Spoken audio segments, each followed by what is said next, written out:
with that money. And then the question just becomes, when do I do it? And I actually need to just talk to a doctor about that, because one thing I remember, but it's literally from something I saw on TV when I had TV, so like 10 years ago. You need to be careful because your skin thins as you get older.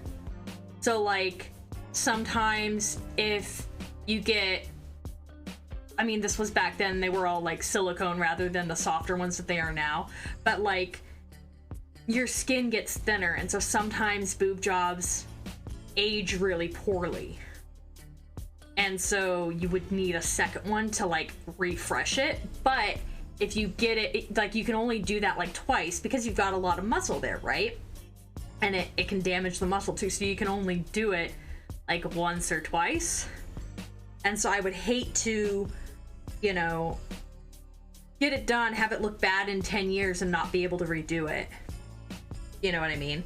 But again, that was also 10 years ago, and medical technology changes so fast.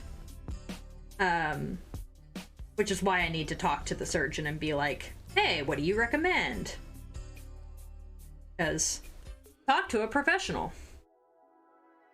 That's what they are there for, to find out stuff.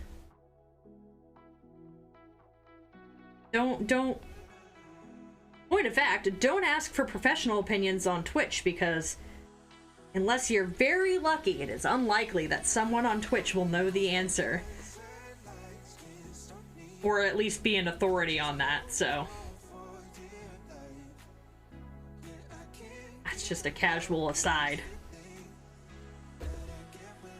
Because I know there's lots of us neurodivergents on Twitch. Don't lie to me. It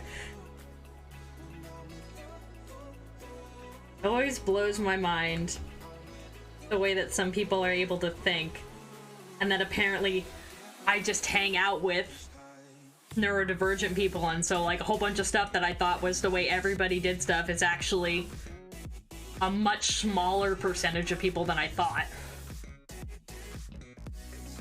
That's true. That's true. Yeah, it's why I need to go talk to them.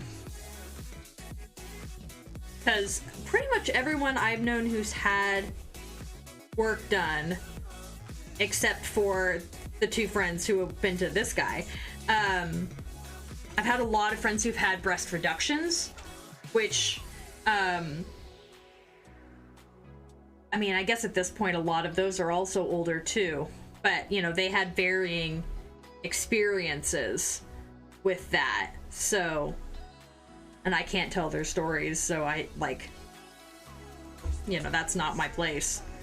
But they did have varying experiences, and it's interesting to listen to those and, like, figure out different things. I think, and the other thing is, like, I haven't met anybody like me getting implants, because I'm not changing size, but I assume they will need to remove tissue to get the shape I want, because that's one of the things, right? So, like, if I want the same size but a different shape, they're gonna have to remove tissue. Well, that means that I'm not a typical, like, enlargement. It's not a reduction. It's not a construction. You know, it's not like I'm getting top surgery. But I also know that I've seen people who have undergone top surgery, and that's what I'm kind of basing off, like, oh, I need like at least a month for recovery, because I know that you can't lift your arms above your head for like 2 weeks. And I'm like, okay, we gotta prepare. We gotta prepare. Yeah, isn't it? It's interesting, right? Again, why I'm going to talk to the surgeon. But I remember, and she was very open about it, so I'm not super worried, because I didn't like ask for